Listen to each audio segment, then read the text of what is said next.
Misafir edib Ağdabölə demək ki, ağlayan və Sayın Əhməd bəydən, gələn burada sədridir, İmaməddin bəydən, Bəşir bəydən və biz kamerada olanda Həcər xanımdan, Sərad bəydən və burada Saadət xanımdan və o kəslər ki, bizim burada zəhmətimizi çəkiblər, təşəkkür edirəm və sizdən də təşəkkür edirəm ki, zəhmət çəkib bu isti havada, sıcaq havada bura buyurursunuz və burada dəftər. Mən bu Avustraliya gələn İsveçdə yaşayıram. Mən İsveç demokrasının bəbəyi. Padişahı da var. Padişah azarsız. Azarsız bəbəyin biri. Başını ağır bizdə deyərlər, çörəyini al. Ancaq bu Avustraliya gələrkən və bu günlərdə mən Avustraliyada yaşadım, gördüm. İnsanların azadlığını, insanların, baxırsan, görürsən, stressiz insanlar hansı geyimi geyiblər, hansı əlbəsəni geyiblər, azad yaşayırlar. Düzdür, hər ölkədə, hər ictimaiyyətdə çatışmamazlıq var. Ancaq baxıb görəndə ki, burada bizim soydaşlarımızın, dərnəklərinin qapısı açıq, məscidi görürəm burada qapısı açıq, kim gedər, kim getməz, özü bilər, müsəlman da gedər, bəlkə başqa dinə inananlar da gəldilər. Və yaxud görəndə ki, burada soydaşımız Əhməd bəy özünə burada daldanacaq talıqdır. Həcər xanım demək ki, Qoç Həcər kimi orada fəaliyyət göstərib, imkan ona, qanun ona, hüquq dövləti ona şərait yaradır. Baxıb görəndə deyirəm ki, bəs nədən bizi olmasın? Nədən? Mən İsveçdə çox rahat yaşayıram. Çox rahat yaşayıram. Orada 20 sənədən artıq, 25 sənədə yaşayıram. Televiziyon yaymışam dövlət kanalında, radio yaymışıq, bayraq çəkmişik, hər şey. Bir kəs də gəlib deməyib ki, niyə bu işi yapırsan? Demokratik hüquqlar çərçivəsində, qanun çərçivəsində biz bu işi yapmışıq. Və bir türlü də Azərbaycanı tanıtdırmışıq. Ancaq bu günləri, indi Azərbaycan dövləti bizim dövlətimiz. Türkiyə Cumhuriyyəti dövləti mənim dövlətim. İqtidarlar gəlib gedərlər, dövlət qalar. Kuzey Kıbrıs Türk Cumhuriyyəti dövləti mənim dövlətim. Habelər Qazaxıstan, Üzbəkistan. Kişilər gəlib gedəcəklər, prezidentlər gəlib gedir. Mən bu az yaşımda padişah da görmüşəm, manla da görmüşəm, prezidentlər də görmüşəm, yaxından da görüşmüşəm. Gəlib gedirlər. Biz hepimiz gedərik. Ancaq bir şey var ki, baxanda, dönüb baxanda Azərbaycanın güneyinə, Cənubi Azərbaycana, Təbrizə baxanda, mədəniyyət ocağı, Təbriz, vaxtilə gözəllər gözəli, şəhərlər şəhəri, başkəndilər başkəndi, kimləri ki yola salmayın. Və Ərdəbilə baxanda, Urumiyə baxanda, Həmədana baxanda, Qəzvini görəndə, baxıb görürsən, insanlar hansı durumdadır? Burada oturan bizim hanımefəndilər var. Görəsən Ərdəbildə, orada yaşayan hanımefəndilərin birisi, belə əlbəsələri giyə bilərlərmi? Yox. Bunlar da müsəlman, buradakılar da müsəlman. Bunlara kimsə biz deyə bilmərik ki, buradakılar inanmırlar, inanırlar. Və yaxud demək ki, o sosial hizmətlərdən ki, burada hanımlarımız, bəylərimiz bəhrələnirlər. Ərdəbildə, Ərakda, Həmədanda, Savada, yəni Azərbaycan torpaqlarında, Türk torpaqlarında insanlarımız ondan bəhrələnə bilirlər ya. Deyirlər ki, İran adlanan yerdə seçim vardır və azad seçimlər var. Hamısı yalan, hepsi yalan.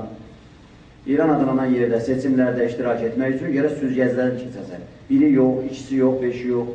Mən Xubrələr Məclisi var, Ağanın özü var, Daxili İşlər Nazirliyi var, Nigahban Şurası var, Xubrəqan var, çeşidli növdə süzgəclər var. Daha ondan keçəndən sonra, ondan demək sənə icazə verirlər ki, parlament seçkisində, bələdiyyə seçkisində, prezident seçkisində iştirak edəsən. Və bunların hamısı hələ olandan sonra prezidentə gərək ağanın özü, başda duran bir malla. Türk soylu, Azərbaycan Türkü, amma Stalin kimi Ruslara necə satılmışdı, Gürcü idi. Bu da demək ki, parşamlısına satılıb. Adam qorxusundan öz ana dilində danışa bilmir. Bizi burada bir-birimizə bağlayan bu uzaq qitədə dilimiz bağlayır, bir-birimizi düşünürük. Bəlkə mən biraz dili tutularaq danışıram Türkçə. Ona görə ki, Türkçə məktəbə getməmişim. Ancaq biz demək ki, burada olsa Uyğur türkü də bizi düşünür, Anadolu türkü də düşünür, Qafqazdan gələnlər də və ya Azərbaycanın güneyindən gələnlər. Ancaq bir adam ki, bu günləri Xaməneyinin bir gücü var, Seyyid Əli Xaməneyinin bir gücü var. O İran adlanan yerdə hakim. Əgər söyləsə bir pastarlara, o bir kişini yeyərlər, güclə belə diyorlar. Ancaq bu adam ana dilində konuşa bilmir, qorxuyor. Və bir dəfə də konuşsa da bir kələmədədir, indi mən bir ana dilində konuşum. Bəs ana dilində niyə konuşum? Nədən qorxun sənin? Yəni orada dövlətçilik Türklərdən, dövlət Türklərdən salınır. Türklər bu ölkəyə çox zamanlar otururlar bizimkilər də, zaman-zaman söyləyirlər ki, Qacar hökuməti eləydi, beləydi. Qacar hökuməti İran adlanan yerdə olan səltənəti al, mən sənə yardım edəlim. Cavan padişah, qafası manqut açmış, beyin farslaşmış, İranlaşmış, özləri İran yaradı, İran yoxudur. İran adında olmayırdı, coğrafiyayı məkan. Olub Qəznəvilər, Səfəvilər, Səlcuqlar, Ağqoyunlar, Qaraqoyunlar və Qacarlar, Türklər hepsi. Sonradan İran'a 1325'ten sonra hakimiyeti çalan İngiliz'in tulası, bir Rus qazağı kimi tərbiyə olan Rızaxan savadsız, yazı pozu bilməyən bir Rızaxan. Bu adam yazı pozu bilmir, savad yox, serjan. Bu adam demək ki, Alman səfirliginin qapısında, orada demək ki, qorxusu. Bir gün bir zabit gəlir, ayrı durursa, şapalaq qoy bunun qulağını dinlə. Gələcəkdə padişahlığı alıb verirlər bu adama, İngilizlər. Bilək, bugün sənədlər çıxır, hər yanda var. Və nə olur, İran adlanan yerdə məşrutəni də demək ki, toprağa cümləyirlər, dövlət də gedir Türklərdən və bugünkü durum göz qabağında. İngilislər də hakim olur, zaman-zaman da istəyəndə çevriliş də yapırlar. Və sonradan nə elədilər? O saxladıkları, torbada saxladıkları vaxtıyla maliyyələşdirdikləri mollaları çıxartdılar. Bir gecədə İran adlanan yerdə, indi inqilabın il dönümüydü, 30 illikidir. Bir gecədə İran adlanan yerdə ziyalıların yerinə aydınlar, azad partiyalar və demək ki, tanınmış diplomat şəxsiyyətlərin yerinə birdən-birə 300 min dənə molla çıxdı. Şiə mollası, İslamda, dində ayrımcılıq yapan, İslamı parçalayan. Baxın, əgər bu Hamas, bu Fələstindəki bu hadisə olmasaydı, o keçən aylara baxın, Fələstin küçələrində çığırırdılar Şiə, yəni Şiə İslamda demək parçalama yaradan. Baxırdınız televizyonlara, Misirdə fitva verirdilər Şiələrə qarşı, deyirlər İran adlanan yerdə oturan bu Şiə dövləti, Şiə dövləti deyil bu, Fars dövlətidir, Fars şavinizminin dövlətidir. İndi İran adlanan yerdə o zavallı bəzi Farslar var, bilmirlər nədir. Amma bu dövlət İngilislərin gətirdiyi, Batının gətirdiyi farsçılığa, yəni irqçılığa dayanan bir dövlət. Burada kim tapdalanır? Türklər tapdalanır, birinci növbədə. Və bunlar da daxili siyasəti bastırmaq üçün, Türkün demək ki, orada nəfəsini qırmaq üçün gedirlər, Filistində savaş açırlar. Kimsə İsraillərin, Filistin çocuqlarının başına bomba törtməsini qəbul etməz. Dünya qəbul etmir, biz də qəbul etməz. Amma görək ki, o Tehran rejimi Filistində gedir demək ki, Haması dəstəkləyir, milyardlar da ona pul verir. Bəs İran adlanan yerdə Azərbaycanların güneyinin başına nə gətirir? Burada sən Azərbaycan türlərini qırırsan, kəsirsən, həbsə alırsan, qızını, çocuğunu, bütün haqlarını pozursan, gedirsən Filistində olan hüququnu qoruyursan, Filistinlər öz hüquqlarını qoruyacaq. Yasir Ərəfatı bəyənmirdilər, Xalid Məşəli bəyənirlər. Nə var ki, Yasir Ərəfat dünya çapında tanınmış bir adam. Namaz da qılırdı, görmüş yoluna Allahu Ekber deməsində. Bir kəs ki, Allahu Ekber dedi, müsəlman. Əşhədü dedi, müsəlman. Nədənsə siz Yasir Ərəfatı gözüm sıxlıya salırdınız, Xalid Məşəli bəyənirsiniz. Və filan adamın cibinə pul qoyur. Bu ərəblər problemlərini birinci özü həll etsin. Ərəblərin boynu yoğunu idi. Misirdə oturublar, Səudi Ərəbistanda, Yordaniyada, nə bilim Dubayda, Qatarda, Kuveytdə. Pulları da var, paraları da var. Verməsinlər Amerikaya. Versinlər Filistinlərə. Sən Azərbaycan türkünün çocuğunun boğazından kəsirsən, aparıb görsən onların boğazına və İsrailləri qızışdırırsan. Hədələmə bu Yahudini. Hədələyirsən, onlar da daraşır o Filistinin canına. Oranı qarışdırırsan, livanı qarışdırırsan, sonra deyirsən ki, ay cəmaat, Yahudi öldürdü. Yahudiyyət dəyməsən, itib ölər öz yerində. Sən niyə bu hayküyü salırsan? Ona görə ki, İran adlanan yerdə Türkün haqlarını bozasan. 35 milyon Azərbaycan Türkü indi həyatlar. Haqqını istəyir. Özgürlük istəyirsə, onun haqqıdır.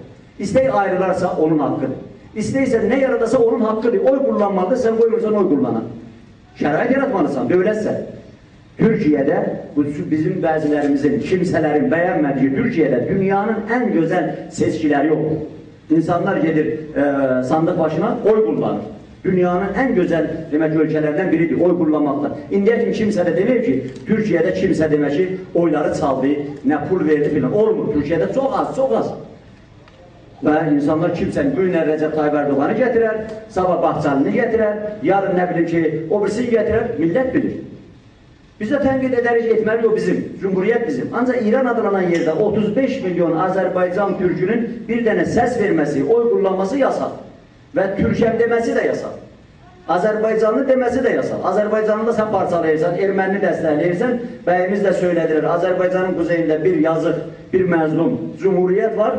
Onda da ki, erməni silahlandırırsan, qidalandırırsan və gündə də bizim Azərbaycanda, Bakıda onlarca casus Azərbaycan dövləti tutur zaman-zaman, biz bura gələrkən keçən həftə yenə də tutmuşdular bir sürü casus. Tehran rejimi döndü yollayır ora. Yollayır ora demek ki getirmişim Azərbaycanda ne bileyim ki kimi gıdalandıram, yemek göndermeye. Bunu gönderirsen gönder Erdebil'e, gönder Urumiye, gönder Təbriz'e, yemeğini de istemiyoruz. Başımızdan el götür. Dünya Azerbaycanlılar Kongresi'nin ki ben de onun bir üyesiyim, sıravi üzvüyəm. Bizim işimiz bu. Ben gelip İran adlanan yerde bomba partladan deyirəm ki biz terörizme karşıyız. Biz belə ki zorakılığa karşıyız. Biz demokratik yollarla, milli demokratik yollarla, diyalog yoluyla dünyaya yol açmalıyız. Düzdür, hərimiz yaşadığımız ölkədə alimiz, paramız var, evimiz var. Əmək ki, özümüzə görə bir isim qazanmışıq. Kanadada birisi 3 il bundan qabaq rəhmədə getdi. Kanadanın ikinci zəngin adamı, zəngin kişisi. Ne oldu? Parası tüm qaldı Kanadalılara. Adı da getdi, qutardı. Adı da getdi, ismi də getdi. Amma söhbət buradadır. Baxalım görürüm, mən yaşadığım ölkədə bir İsveçli, IKEA var, IKEA, burada da gəl vasıflar, gördüm IKEA-nı. O İsveçli deyil, İsveçrədə yaşayır. Amma vergisini getirip İsveç'te verir. Özü İsveç'te yaşayır. IKEA dünyanın her yanına yayılıbdır. Ama her zaman İsveç devletine, devletçiliğine, öz milletine inanır. Burada milletçilik yapılanır. Avrupa'da milletçilik yapılanır. Deyirlər ki biz getirik Avroya giririk, Avro parasına giririk və yaxud Avrupa Birliği. İnanız, İsveç'te de, Almanya'da, İngiltere'de, İslendi'de de belə. Herkes bir kuruş üstə çənə vuruyor. Her il başında onlar didişiyorlar. Yoksa belə bir iş yok. Hamısı millet, hepsi milletçi ve bayraklarını da dalgalandırırlar. Yani İsveç varlığını, İsveçlilere dediler gelin geri bu Avrupa Birliği'ne. Saldılar Türkiye, saldılar çıktılar, dediler yok biz gelmiyoruz. Hele bize hayırlı değil. Yani herkes milletini sağlıyor. Bakın görece Kroatlarda ne oldu, bakın görece Serbileri yerinde oturttular, 10 tane böyle çıktı. Hamısı da rahat yaşayır. Ben onlardan geçirəm, bakırım, görürüm zaman zaman. Ama Azerbaycan türleri, 35 milyon insanın bütün ruhları tapdalanıp, İnanız ki, beylerimiz de söylediler. Azerbaycan'ın güneyinde Azerbaycan Türkleri öz haklarını elde etmeseler, Türk dünyasının varlığından ve dünyanın bu bölümde demokrasiden danışmağa değmez. İndi zaman zaman bizim İmralı'da bir tane cinayetkarımız var, bebek katili. O cinayetkardır, onu orada barındırırlar. Biz Avrupalıların eline tutsaydı onu böyle tişet şey yerler. İngilizler onun başına bir iş açardılar ki, 21. əsrdə. O bebek katili. Ama o adam sizinle söyleyir Mezopotamya medeniyeti bilen. Allah Allah. Bu dağ ayısı Yabi medeniyetten danışıyor. Onu gördünüz tutulanda da elinde bir təsbih böyle lokular kimi atır. Kuş uçurdan Suriye'de baktınız yerine. Kuş uçurdur bu adam. Önlere bakın. Kuş uçurdur. Təsbih atır ve demek ki Cozut Bəbəy o kızlarda etrafında. Bu adam durup deyir ki eğer bu Kürdə, özü dedi ki Kürdə. Burada demokrasi, Kürtler demokrasi bize getirecek. Bakın şimdi görün bizden saldıkları Musil'de, Erbil'de ne yaradılar? Orada en büyük demek dünyanın en tehlikeli